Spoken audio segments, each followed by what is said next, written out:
समाज में हम देख रहे हैं कि शादी विवाह का जो बंधन हुआ करता था वो 7 जन्मों का बंधन होता था। कहते थे कि शादी हो गई तो अब 7 जन्मों तक हम एक दूसरे के हैं। लेकिन अब हम देख रहे हैं महाराष्ट्र की तलाक इतने ज़्यादा हो रहे हैं, इतने ज़्यादा डाइवोर्स के केसेस हैं कि 7 जन्म तो छोड़ दीजिए महाराष्ट्र, ये एक ही जन्म नहीं काट पा रहे हैं लोग, उसी में इतने तलाक हो जा रहे हैं। ऐसा क्यों हो रहा है महाराष्ट्र? आज तलाक इसलिए ज्यादा हो रहे हैं क्योंकि लोग उस तरह ब्याह नहीं कर रहे हैं जैसे ब्याह करने की पद्धति बनाई गई। जब ब्याह करने की परंपरा बनाई गई, उसके जो 4 पावदान हैं, जो उसके 4 पैर हैं, उनको पहले ही तोड़ दिया गया। इसलिए ब्याह चलता नहीं। पहला पैर उसका कि बिटिया का ब्याह, कन्या का ब्याह हम वर के साथ किया करते थे। कन्या मतलब अल्पायु की होती। 18 से 20-22 तक में आप ब्याह कर लें। जितनी अल्पायु होगी उतना सरवाइव करना आसान होगा। इसमें नियम कानून पद्धतियां लगा लगा के हम लोगों ने सत्यानाश कर दिया। अब सोच कर देखिए कि एक परिपक्व व्यक्ति के साथ समन्वय करने में कितना आसान और कितना मुश्किल होएगा। जिसने पूरा संसार देख लिया है, जो सब जानती और समझती और अथवा समझता है, उसको आपस में एक दूसरे के साथ रहना कितना आसान होगा। तो पहला पैर ये टूट गया। दूसरा, जब हम ब्याह करते तो कुंडलियां मिलान करते। आजकल के ज्योतिषी तो भैया एन केन प्रकार की कुंडली नहीं मिलती, अच्छा नाम से अथवा ग्राम से अथवा नाम चेंज करके अथवा डेट से जैसे तैसे ही मिला करके ब्याह करते। दूसरी गड़बड़ बात। तीसरी एक बहुत बड़ी गरीब बात, बहुत गड़बड़ बात। जब एक बिटिया का ब्याह होता है तो ब्याह के समय वो धान परोसा जाता है। आप लोगों को पता होगा, ब्याह के समय धान परोसते हैं। एक उसका बेटी का जो भाई होता है वो अपनी बहन के हाथ में धान गिराता है। उसी धान से 7 ढेरियां लगाई जाती और उसी 7 ढेरियों को खिसका के 7 बचन होते हैं। ये पद्धति है। पर उस पद्धति के पीछे की सोच नहीं मालूम, उसके पीछे का वो चिंतन नहीं पता। धान क्यों और कुछ क्यों नहीं? धान खील क्यों? कुछ और भी तो हो सकता था, कोई महंगी वस्तु हो सकती थी। धान ही क्यों? विश्व में एक ही फसल है, पूरी दुनिया में मात्र एक फसल है जो बोई कहीं और जाती, रोपी कहीं और जाती। जब धान के पेड़ इतने बड़े हो जाते वृक्ष, उनको उठाकर फिर दूसरी जगह लगाया जाता, दूसरे खेत में लगाया जाता और वहां जाकर वो फसल देती। एक ही जगह पर जहां बो दिया जाए वहीं धान बड़ा हो जाए, ऐसा नहीं होता। उसको बड़ा कहीं और किया जाता और रोपा कहीं और जाता है। दुनिया की एक ही फसल है मात्र। यह पद्धति है। बिटिया का असली घर उसका ससुराल होता है। वहां जब तुम पहली बार जाते हो बहुत सारी अच्छी बुरी चीजें भी होती। वहां जाने में थोड़ी संकट आएंगे। प्रारंभिक 1 वर्ष तक समय लगेगा। इसमें मां बाप पीछे से जब अगर बेटी को यह कहते तुम चिंता मत करना, मैं खड़ा हूं तुम्हारे साथ, कोई दिक्कत होगी, तो बेटी सरवाइव कर नहीं पाएगी। पहले के माँ बाप कहते थे जो भी कुछ है तुम्हारा वहीं से है, डोली उठेगी और अर्थी आएगी, इससे बीच का कोई संबंध नहीं है। जब थोड़ी शक्ति होती है, अब ये शक्ति क्या बताती है, इसको कुछ आपके दर्शक कुछ नेगेटिवली लेंगे।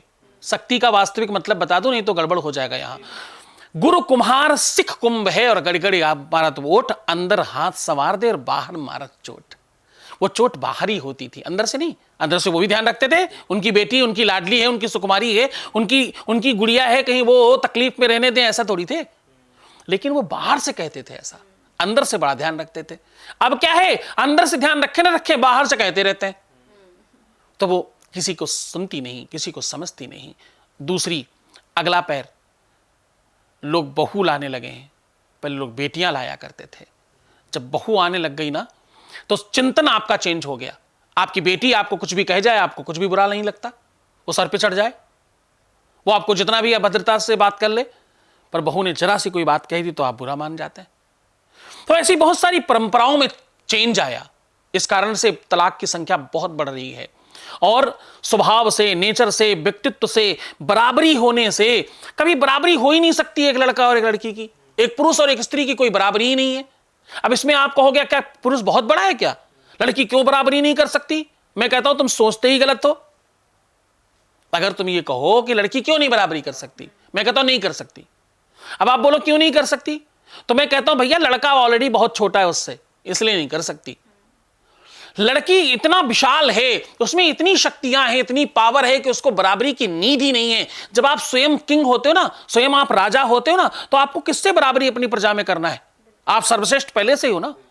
आप में ऑलरेडी वो शक्तियां, वो पावर, वो क्षमता, वो ताकत है जो कहीं और है ही नहीं।